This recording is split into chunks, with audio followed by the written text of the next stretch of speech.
আল্লাহির রহমানির রহিম। আলহামদুলিল্লাহ, ওয়াসসালাতু ওয়াসসালামু আলা রাসূলিল্লাহ।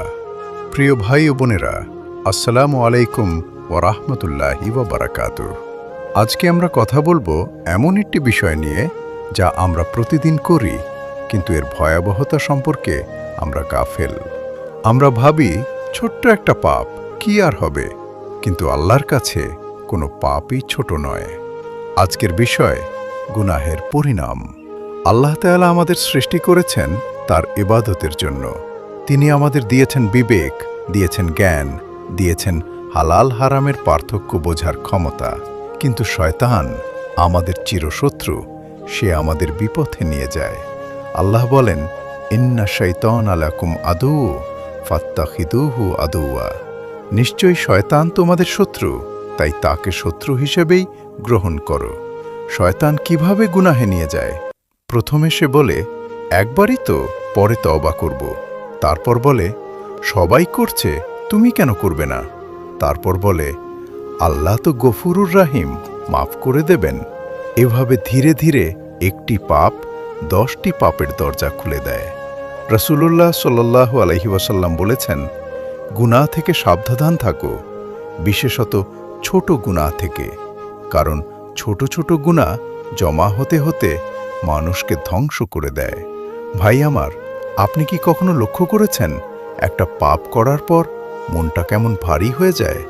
নামাজে মন বসে না, কোরআন পড়তে ইচ্ছে করে না, আল্লাহর কথা মনে হলে লজ্জা লাগে।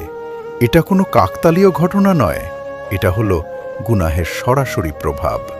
রাসূলুল্লাহ সাল্লাল্লাহু আলাইহি ওয়াসাল্লাম বলেছেন, যখন কোনো বান্দা একটি গুনাহ করে, তার দিলে একটি কালো দাগ পড়ে। যদি সে তওবা করে, সেই দাগ মুছে যায়, কিন্তু যদি সে গুনাহ চালিয়ে যায়, দাগ বাড়তে থাকে, শেষ পর্যন্ত পুরো দিল কালো হয়ে যায়। আল্লাহ তাআলা কোরআনে বলেন, কাল্লা বাল রানা আলা কুলুবিহিম মা কানু ইয়াকসিবুন। কখনো না, বরং তাদের কৃতকর্ম তাদের দিলকে ঢেকে ফেলেছে। একটি দিল যখন কালো হয়ে যায়, সে আর ভালো মন্দের পার্থক্য করতে পারে না। পাপকে পাপ মনে হয় না, হারামকে হারাম মনে হয় না। এই অবস্থার নাম হল গাফলত। আর এই গাফলত হল সবচেয়ে বড় বিপদ। অনেকে মনে করেন পাপের শাস্তি শুধু আখিরাতে, কিন্তু ভাই, গুনাহের পরিণাম দুনিয়াতেও আসে। আল্লাহ তাআলা বলেন, জাহরাল ফাসাদ ফিল বাররি ওয়াল বাহর বিমা কাসাবাত আইদিন নাস। মানুষের কৃতকর্মের কারণে জলে ও স্থলে বিপর্যয় ছড়িয়ে পড়েছে। গুনাহের কারণে দুনিয়ায় কি হয়? রিজিক কমে যায়। রাসূলুল্লাহ সাল্লাল্লাহু আলাইহি ওয়াসাল্লাম বলেছেন, গুনাহের কারণে রিজিক বন্ধ হয়ে যায়। আপনি হয়তো ভাবছেন, অনেক পাপী মানুষ তো অনেক ধনী, কিন্তু মনে রাখুন, রিজিক শুধু টাকা নয়, মনের শান্তি, সুস্বাস্থ্য, পরিবারের ভালোবাসা, এগুলোও রিজিক। আর এগুলো পাপীর কাছ থেকে কেড়ে নেওয়া হয়। দোয়া কবুল হয় না। হযরত ইব্রাহিম ইবনে আদম রহিমাহুল্লাহকে একবার জিজ্ঞেস করা হলো, আমরা দোয়া করি কিন্তু কবুল হয় না কেন? তিনি বললেন, কারণ তোমাদের তিল মরে গেছে। গুনাহ দিয়ে তোমরা নিজেদের দিল মেরে ফেলেছ, জীবনে বরকত চলে যায়। পাপী মানুষের জীবনে দেখবেন সব কিছু আছে, কিন্তু শান্তি নেই। ঘরে অশান্তি, মনে অস্থিরতা, ঘুম নেই। এটাই গুনাহের দুনিয়াবি পরিণাম। কিছু গুনাহ আছে যেগুলো কবিরা গুনাহ, অর্থাৎ মহাপাপ। এগুলোর পরিণাম অত্যন্ত ভয়াবহ। শিরক সবচেয়ে বড় গুনাহ। আল্লাহ বলেন, ইন্নাল্লাহা লা ইয়াগফিরু আন ইউশরাকা বিহি ওয়া ইয়াগফিরু মা দুনা যালিকা লিমান ইয়াশা। আল্লাহ শিরককে ক্ষমা করেন না, এর নিচের যে কোনো গুনাহ যাকে চান মাফ করেন। সূরা নিসা 48। মা বাবার অবাধ্যতা। রাসূলুল্লাহ সাল্লাল্লাহু আলাইহি ওয়াসাল্লাম 3 বার বললেন, সে ধ্বংস হোক, সে ধ্বংস হোক, সে ধ্বংস হোক। সাহাবায়ে কেরাম জিজ্ঞেস করলেন, কে ইয়া রাসূলুল্লাহ? তিনি বললেন, যে তার মা বাবা উভয়কে বা যে কোনো একজনকে বৃদ্ধ অবস্থায় পেয়েও জান্নাত অর্জন করতে পারল না। মুসলিম। সুদ খাওয়া। আল্লাহ বলেন, ইয়ামহাকুল্লাহুর রিবা ওয়া ইউরবিস সাদাকাত। আল্লাহ সুদকে ধ্বংস করেন এবং সদকাকে বৃদ্ধি করেন। সূরা বাকারা 276। জিনা, ব্যভিচার। আল্লাহ বলেন, এটা অশ্লীল কাজ এবং নিকৃষ্ট পথ। সূরা ইজরা 32। এই গুনাহ পরিবার ভাঙে, সমাজ ধ্বংস করে, রোগ ছড়ায়। গীবত, পরনিন্দা। রাসূলুল্লাহ সাল্লাল্লাহু আলাইহি ওয়াসাল্লাম বললেন, গীবত হল মৃত ভাইয়ের গোশত খাওয়ার মতো। সূরা হুজুরাত 12। রাসূলুল্লাহ সাল্লাল্লাহু আলাইহি ওয়াসাল্লাম একদিন দুটি কবরের পাশ দিয়ে যাচ্ছিলেন। তিনি বললেন, এই দুজনকে আযাব দেওয়া হচ্ছে, বড় কোনো কারণে নয়।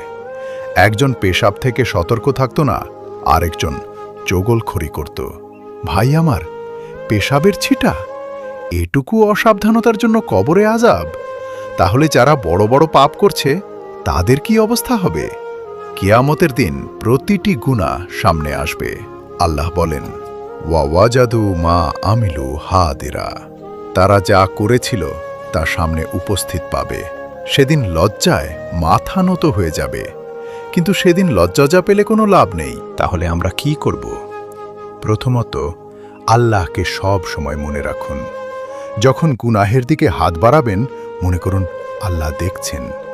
রাসূলুল্লাহ সাল্লাল্লাহু আলাইহি ওয়াসাল্লাম বলেছেন, ইহসান হলো এই যে তুমি আল্লাহকে এমনভাবে ইবাদত করবে যেন তুমি তাকে দেখছ।